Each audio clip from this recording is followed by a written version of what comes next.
Hey, welcome back to the channel, and welcome back to part 2 of Read the Manual for the Generation Loss Mkii by Bliss. I have a lot in store for you today as we're going to go through all the advanced features of this pedal. That includes the hidden options, the dip switches, the signal flow, and the bypass options. So let's dig into it because we got a lot to cover. Okay, so we're ready to dig in. I have the Matriarch here, as you can see off in the corner, ready to go. And we're doing the same setup as in part 1. So straight into the Generation Loss Mkii and then straight out and being recorded. First up, we're going to talk about the hidden options. All right, so the hidden options are different ways that you can further adjust the way that the pedal works. So the first one we're going to look at is the aux onset. So let me play what we got here.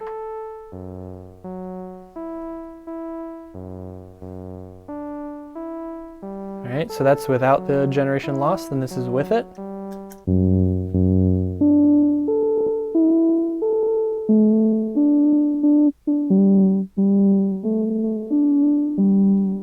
Nice sound, sounding good to me.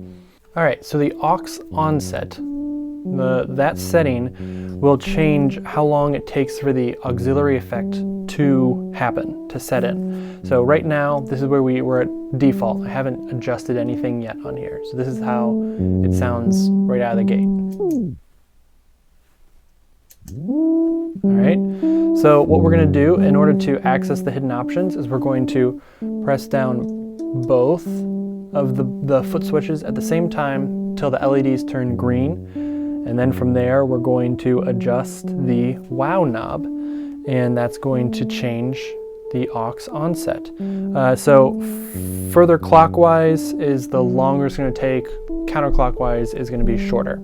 So turn green, and let's just like max it out.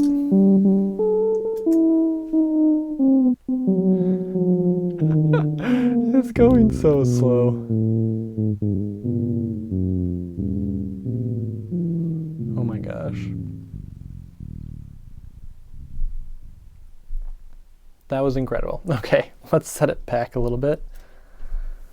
So let's go like noon, just so you can see the extremes.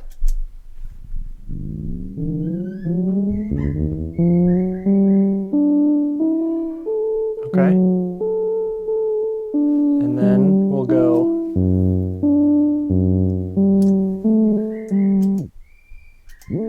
pretty fast. So I'm going to set it like maybe about here.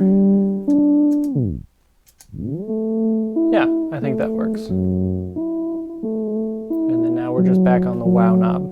So that's the auxiliary onset. That could be interesting, you know, if you have, let's flip it over here to, oh, not failure. Let's do filter. So remember from the first episode, if you haven't seen that, check it out. But this will turn off the model basically. So it sets it so that there's no model happening. So we could change our auxiliary to be longer. And that's kind of cool because it's like a nice slow fade into clearing out and not being quite so like muddy and dark sounding. And then we can close it.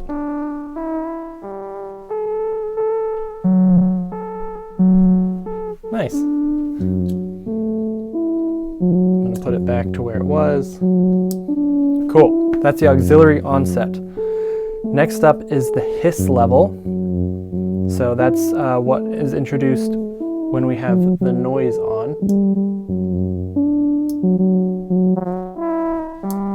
So I'm going to turn it up all the way. I'm going to go ahead and turn our failure down just so we can really hear it clearly. We're going to adjust this by doing the same thing except with the flutter knob this time. So both knobs down.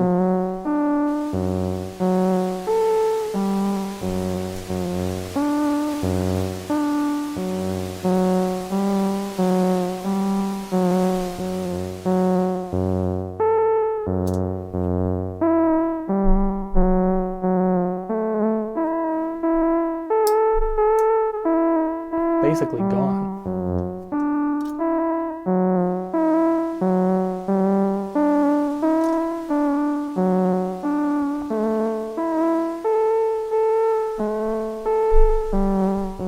Interesting.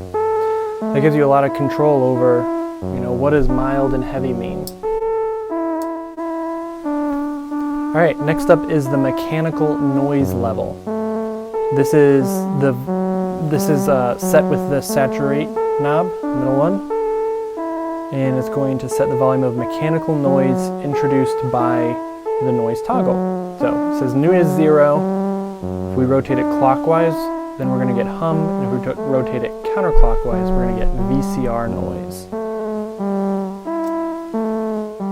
So noon, and then we're going to go clockwise. Whoa!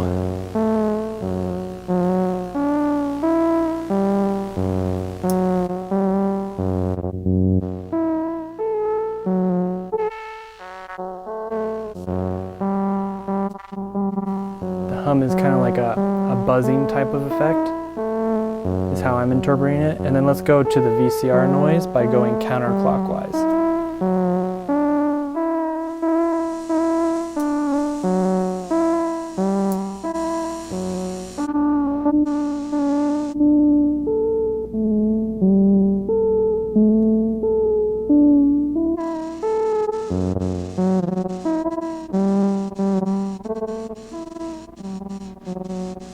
Just playing around a little bit with the saturate knob there.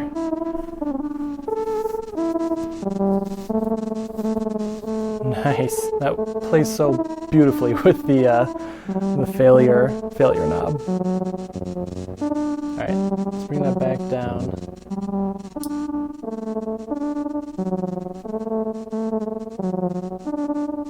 And then, of course, we can just turn it off because it's all part of the noise. Love that.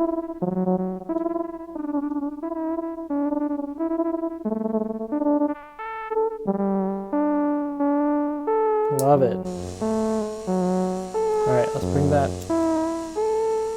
back to noon. So we just have regular noise. All right, next is the crinkle and pop level.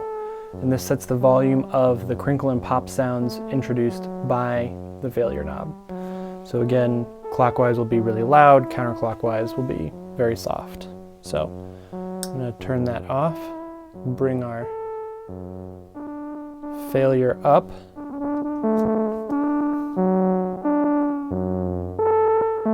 And we're going to max it out.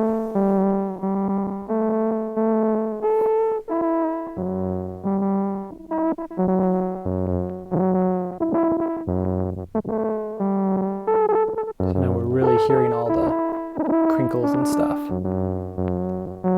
And there's a couple little pops. Nice.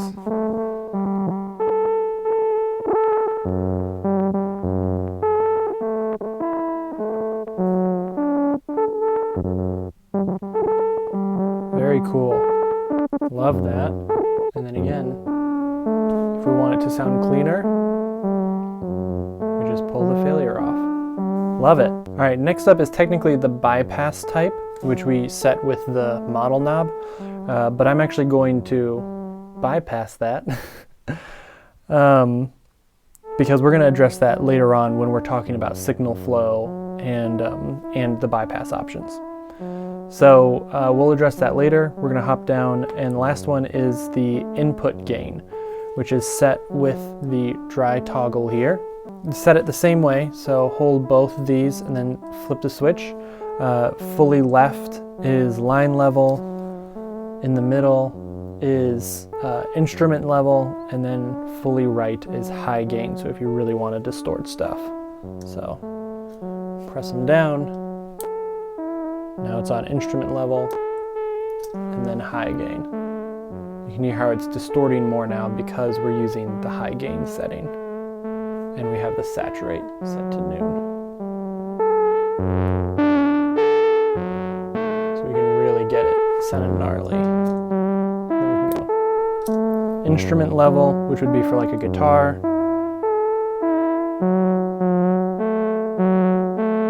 So start to sound kind of digital because we're running a synth through it. And then we go back to line. And we get a better sounding distortion here from the saturate knob as we even crank it all the way.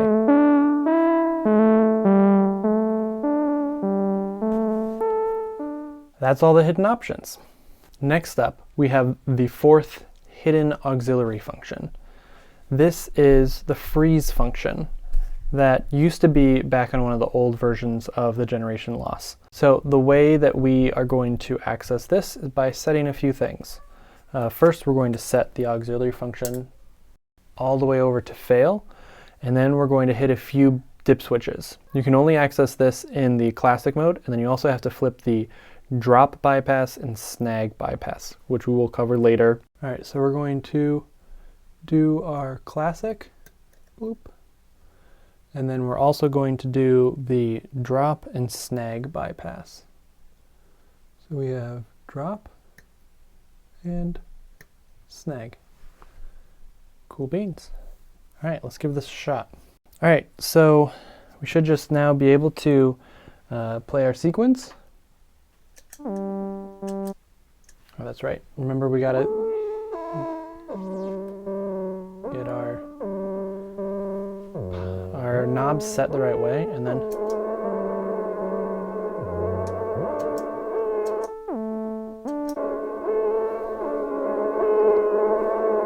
so I stopped the sequence.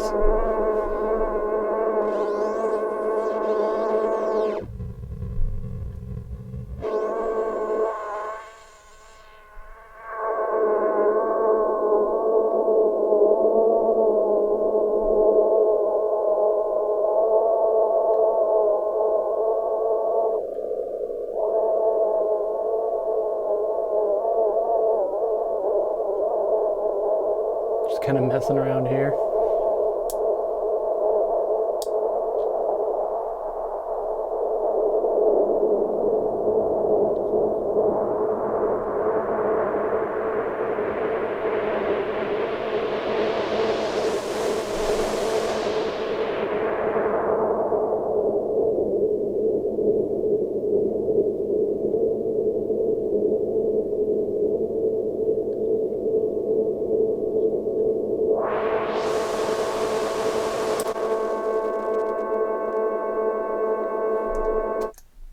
So that's the hidden fourth auxiliary option, which is freeze.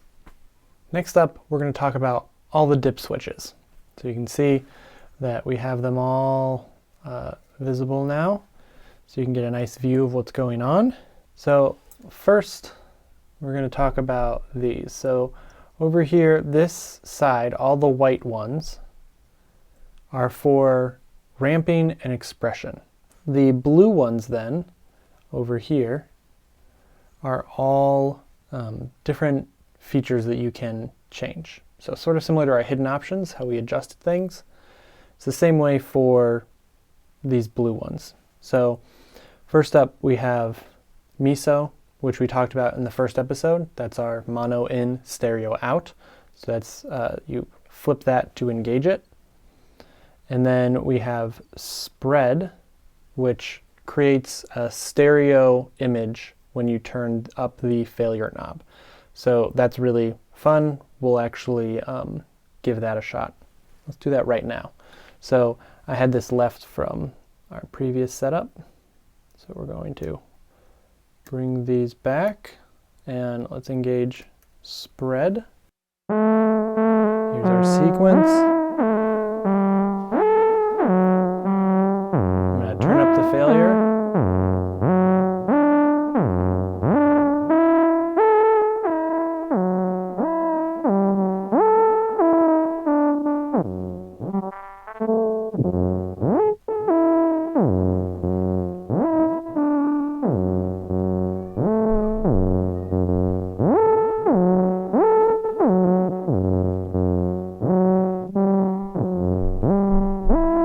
That's what it sounds like. The drops, pops, clicks, all of that become individual in the left and right ears, so you get a truly unique kind of sound. headphones, now would be the time. All right, next up is dry type. When we engage the dry type, all the pedal effects except for wow and flutter will be applied to the dry signal. This makes it possible to create saturated, malfunctioning chord effects based on the signal flow. So let's go ahead and engage that to see how it sounds. Here's a little before. I'm gonna dial back the failure a tiny bit.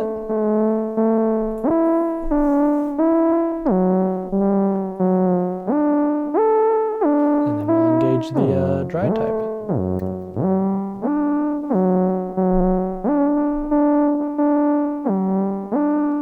Notice how there was a little bit of chorusing now.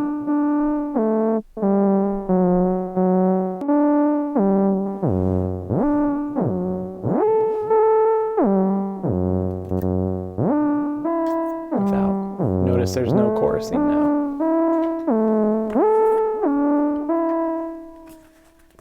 Next up, we have the drop bypass, which removes the drops, which is the volume cutting out, from the failure knob. So we're going to go ahead and max out the failure knob now. And then we will go ahead and engage the drop bypass.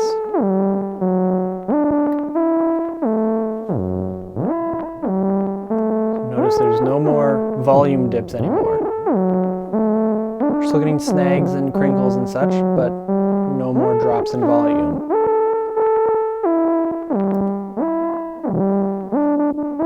Now we're getting drops in volume. Next is the snag bypass, which removes the snags, which is the pitch warping, from the failure knob as well.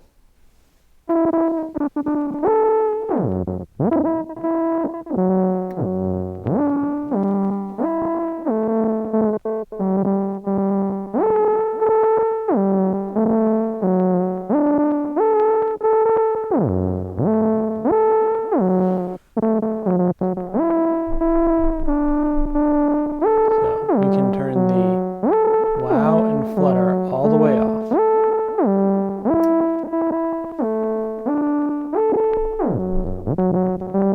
Now is where you can hear some of that pitch movement coming in. And then just again to prove it, we move our snag bypass. We're not getting any pitch stuff.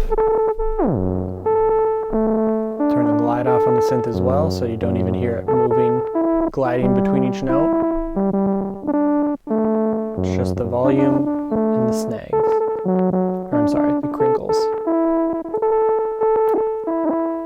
And last is the hum bypass, which removes the mechanical noise from the effect of the noise toggle. Hum gone. So if you want to have the hum in there, you can have it engaged or not engaged, based on your liking. Pretty handy. Very customizable. Let's talk about ramping now, okay? So ramping is a normal kind of setup for any Chase Bliss pedal where it'll automate the knobs moving by using like an LFO. Pretty basic and straightforward. We can have it do a one-time movement, or we can do the bounce dip switch, set that, and then it will go back and forth. So let's do that. Let's set the bounce dip switch, and we're gonna do something really obvious. We're going to say bounce, and then we're going to say model. All right. And right now the sweep is to the bottom. Doesn't really matter, because what we're going to do is we're going to make it go all the way. Let's do that. Let's also go ahead and engage our spread, because why not? We're in stereo. Okay, so we should be ramping the model now, and we're going to go ahead and give it a listen.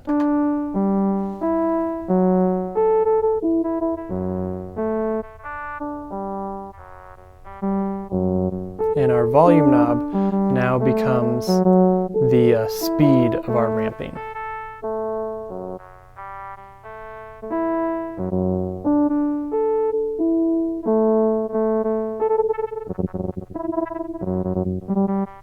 And by speed, we mean how long does it take to go from here to there. So This is a quick, there takes no time, basically 0 time, and then 10 time.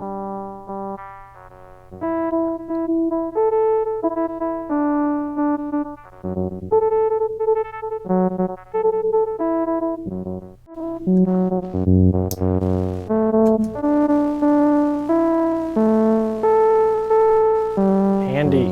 So what I just did there is I switched our toggle to the filter, switched the auxiliary toggle to the filter. So in that way I basically can stop ramping that we set because we're doing it based on the model, which is your filter.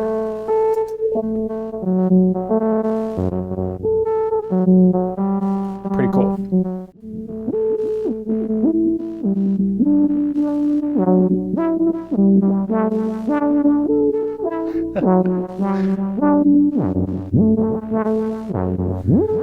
Dial this down.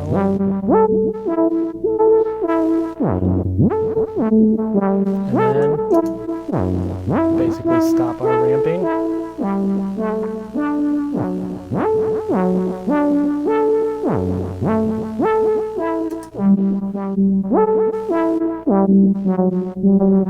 Crazy.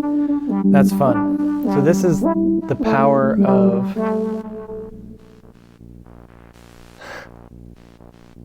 can still hear it going.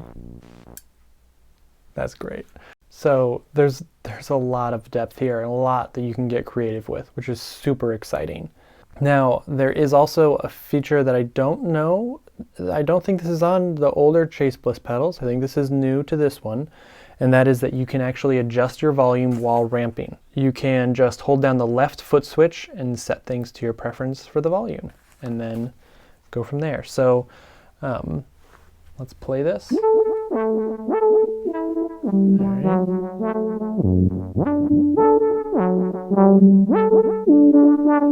And then we'll hit the left foot, hold the left foot switch, and we'll adjust our volume.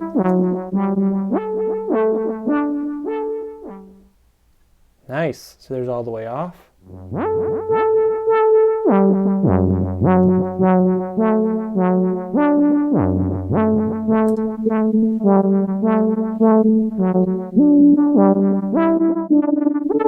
And then that goes right back to controlling your ramping.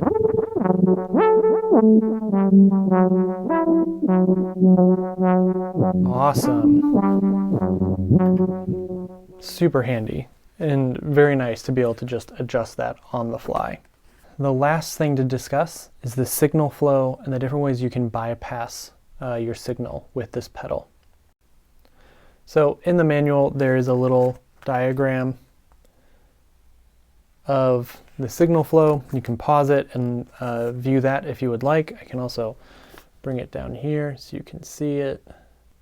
So that's the way that the signal is being processed. You can pause that and read through it if you want yourself, if you don't want to go and grab the manual yourself to look at it closer. So when you do the dry type dip switch that we talked about earlier, it adjusts it, as you could see if you paused it. But what we really want to talk about now are the bypass options. And this is accessed through the hidden menu, through the hidden options. So again, you are holding down both of these until you see green, and then you will turn your model knob. And if you turn it clockwise beyond noon, then you're going to activate the DSP bypass. And if you do counterclockwise, you're going to revert back to true bypass. By putting it in the DSP bypass, you're going to enable a clickless and artifact-free switching when you do actually bypass the pedal. And because it's going to be a digital signal going through. Whereas if you don't and you have it the standard way, it's going to be a true bypass on your left and right channel, and you're going to have an analog dry through on both channels. So let's kind of do a little test of that now. All right, so here's our setup, and we engage it.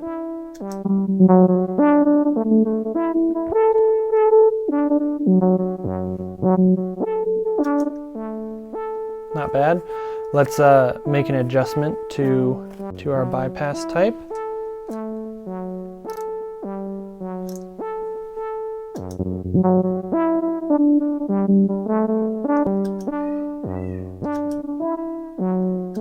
All right, and then let's do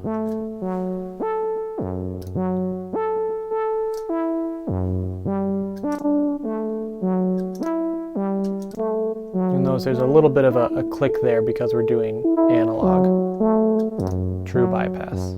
So yeah, so fully counterclockwise is your standard setup. True bypass, both channels, analog drive-through on both channels. If you do it fully clockwise, then you have DSP bypass on and it's digital bypass, digital through. Now there's a third option, and that is if you have it set to the standard mode. So you went into your hidden options and then you switched your model all the way counterclockwise. Then you're in DSP bypass off, so you're in your standard mode. And if you turn MISO on, then you're going to get a buffered bypass on your left channel and you're going to digital bypass on your right channel.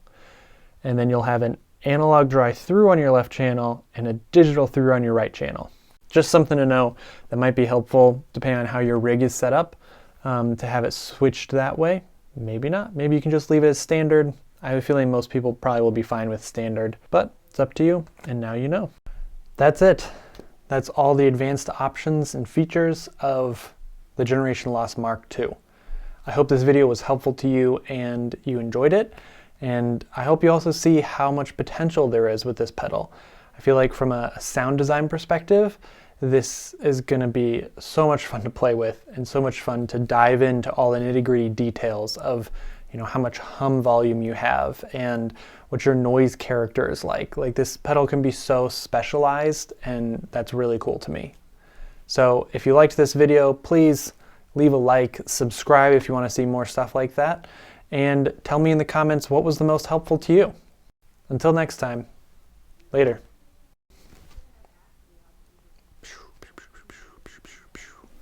Mm-hmm.